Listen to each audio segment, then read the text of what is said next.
নমস্কার। যে যেখানে যে সকল মৎস্য প্রাণীপালক খামারি ভাই ও বোনেরা আছেন, প্রত্যেককে আন্তরিক প্রীতি, শুভেচ্ছা এবং অভিনন্দন জানিয়ে শুরু করছি। আজকে আমরা যেটা আলোচনা করব যে পুকুর পাড়ে অতিরিক্ত ফসল হিসাবে সর্ষের চাষ।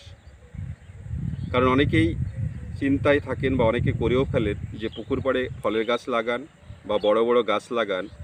এর ফলে যেটা অসুবিধা হয় পুকুর পাড়ে গাছ লাগালে, যে মাছের প্রাকৃতিক খাদ্য উৎপাদনের জন্য পুকুরে যে আলো বাতাসের দরকার হয়, সেই আলো বাতাসের কিন্তু অনেকটাই ঘাটতি পড়ে। এই দেখুন আমাদের একটা, বাবু তুমি পুকুরটা দেখো, এই দেখুন আমাদের একটা পুকুর, জলটা ভালো করে দেখাবে। হ্যাঁ, আমাদের একটা পুকুর, এই পুকুরে কি সুন্দর প্রাকৃতিক খাদ্য উৎপন্ন হয়েছে এবং এর জলের কালারটা দেখুন। অসংখ্য জুপ্লাঙ্কটন এখানে কিন্তু তৈরি হয়েছে। এই আজ ডিসেম্বর মাসের 8 তারিখ। তুমি পুকুরটা ভালো করে দেখাবে বাবু একটু। অসংখ্য জুপ্লাঙ্কটন এখানে কিন্তু তৈরি হয়েছে, অফুরন্ত জুপ্লাঙ্কটন তৈরি হয়েছে। কারণ এখানে যদি গাছের পাতা পড়ে বা এখানে যদি বড় গাছ থাকতো, আলো বাতাসের কিন্তু ওর বিশাল ঘাটতি হতো। বা গাছের পাতা পড়লে যে গাছের পাতার পচন শুরু হয়, তার মধ্যে যে জৈব নির্যাসটা বেরোয়, সেই জৈব নির্যাসটা কিন্তু সব গাছের পাতা পুকুরের জন্য ভালো না। সেই জৈব নির্যাস, কিছু কিছু পাতার পচন অবশ্যই ভালো, কিন্তু অনেক পাতার পচন আছে, সেটা কিন্তু কখনোই ভালো না। এই জন্য পুকুর পাড়ে আপনারা বড় গাছ লাগানোর কখনো চিন্তা করবেন না। পুকুরে যদি সারা বৎসর জলের কালার এইরকম রাখতে হয়, তাহলে কিন্তু পুকুর পাড়টা যতটা পারবেন ফাঁকা রাখবেন। আজকে ডিসেম্বর মাস, এই ডিসেম্বর মাসেও দেখুন মাঝামাঝি হতে গেল, তবু জলের কালার কত সুন্দর রয়েছে। এর প্রাকৃতিক খাদ্যটা অফুরন্ত রয়েছে, কারণ এখানে চারিদিক থেকেই সবসময় রোদটা পড়ে এবং যথেষ্ট পরিমাণে আলো বাতাসের কিন্তু এখানে একটা অনবরত স্রোত চলছে। এবার আসি, আমরা কিন্তু বৎসরে একবার সর্ষের এখানে চাষ করি, কিন্তু সর্ষের চাষ করতে গিয়ে প্রথম যখন আমরা সর্ষের চাষ করি, তখন আমরা যে পাঞ্জাব থেকে মূলত যে ভ্যারাইটিগুলো রিলিজ হয়েছিল, অর্থাৎ দীর্ঘদিনের যে ভ্যারাইটিগুলো, সেই ভ্যারাইটিগুলো আমরা চাষ করি এবং 130-140 দিনের সর্ষে আমরা প্রথম বছর বুনেছিলাম। এবং সেই শস্যের মধ্য দিয়ে আমরা একটা ট্রায়াল নিই, ফলন কিন্তু আমরা যথেষ্ট পরিমাণে ভালোই পেয়েছিলাম।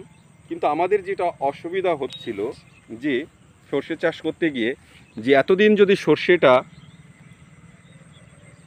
পাড়ে থাকে, তাহলে মাছের যে মাসিক পরিচর্যা, হরডা টানা বা জাল টানা এবং মাছ আহরণ করার ক্ষেত্রে বা বাজারজাত করার ক্ষেত্রে অনেকগুলো সমস্যা হয়। এই সমস্যাগুলোকে ওভারকাম করার জন্যই আমরা চিন্তা করলাম কী ধরনের সর্ষের জাত পুকুর পাড়ে করা যায়।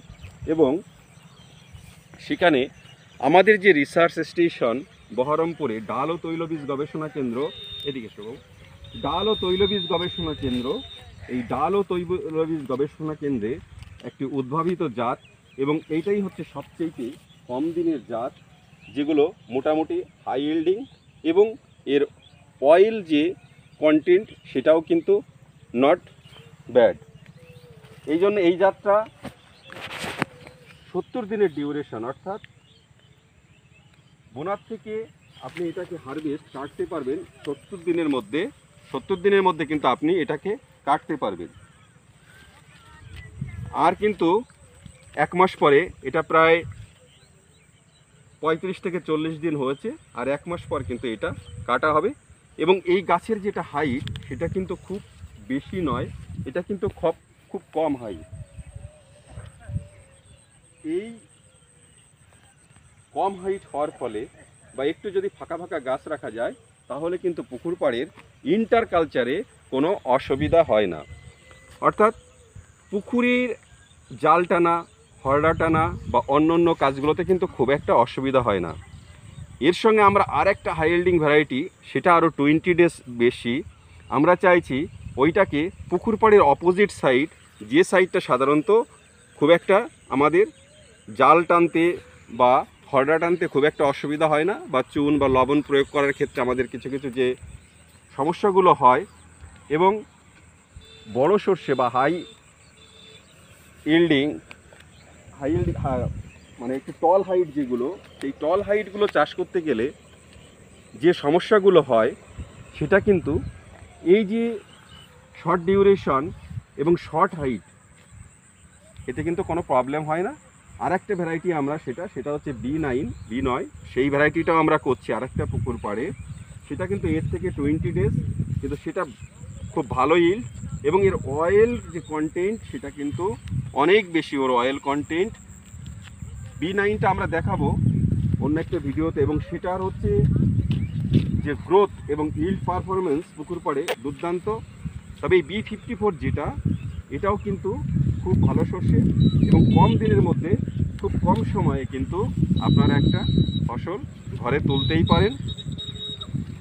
এবং এর থেকে যেটা সুবিধা হবে যে আপনার পুকুর পাড়টায় 2-2.5 মাস ফাঁকা পড়ে থাকবে, আপনি কিন্তু খাঁটি তেলটা বাড়ি খাওয়ার জন্য পেয়ে যাবেন। এছাড়া এর থেকে যে অয়েল কেকটা অর্থাৎ সর্ষের খোলটা তৈরি হবে, এই সর্ষের খোলটা কিন্তু আপনি পুকুরেও মাছকে খাওয়ানোর জন্য ব্যবহার করতে পারবেন। এবং আমাদের তো প্রতি বছর প্রায় 10 কুইন্টাল মতো আমরা আমাদের যে পুকুর আছে সেখান থেকে কিন্তু আমরা এটা পাই।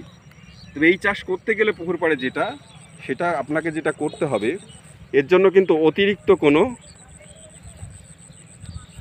ফার্টিলাইজার বা ইরিগেশন, সর্ষেতে সাধারণত যে কটা ইরিগেশন দরকার হয় আমরা জানি 2-3টে ইরিগেশন দরকার হয়, কিন্তু এর জন্য কিন্তু কোনো অতিরিক্ত ইরিগেশন বা ফার্টিলাইজার না দেওয়া সত্ত্বেও যদি একটু ফার্টাইল ল্যান্ড হয়, মানে যে জায়গাগুলো একটু ফার্টাইল ল্যান্ড পুকুরগুলো, সেখানে কিন্তু দুর্দান্ত একটা ফলন পাবেন, সর্ষের দুর্দান্ত ফলন পাবেন। এর জন্য আপনাদের করতে হবে, আমরা জানি আশ্বিন মাসে 2 থেকে 3টে হচ্ছে নিম্নচাপ হয়। ওই নিম্নচাপের বৃষ্টিটাকে কাজে লাগিয়ে আপনাদের দানাটাকে ছিটিয়ে দিতে হবে পুকুর পাড়ে। তার আগে যেটা করতে হবে, দানা ছিটানোর আগে আপনাদের 1বার বা 2বার হালকা যেগুলো মানে কম ডোজের হার্বিসাইড আছে অর্থাৎ আগাছানাশক, ঘাস মারা ঔষধ, সেটাকে প্যারাকট জাতীয়, কিন্তু গ্রামাক্সন বা গ্লাইফোসেট কিন্তু পুকুরে হাই পাওয়ারের কিন্তু ওষুধ দিতে যাবেন না, তাহলে কিন্তু ঘাসের যে শিকড় টিকড় সব ধ্বংস করে আপনার কিন্তু পুকুর ভাঙার একটা বড় কারণ হয়ে যাবে। আপনারা হালকা প্যারাকট জাতীয় যে হালকা এগুলো আছে কম ডোজের কম পাওয়ারের, সেইগুলো হচ্ছে হার্বিসাইড দিয়ে এই ঘাসগুলো একটু মেরে নিলেন, 1বার বা 2বার ইউজ করবেন, তারপরে আপনারা দানাটা ছিটিয়ে দেবেন। ওই আশ্বিন মাসের বৃষ্টিটাকে আর কিচ্ছু করতে হবে না, শুধু কাটার সময় আপনাদের কেটে নিতে হবে, দেখবেন দুর্দান্ত একটা ফলন পাবেন এবং আপনি ঘরের খাঁটি তেল খেতে পারবেন, সেই সঙ্গে মাছের খাবারও কিছুটা পেয়ে যাবেন। ভালো থাকবেন, প্রত্যেককে নমস্কার জানিয়ে শেষ করছি।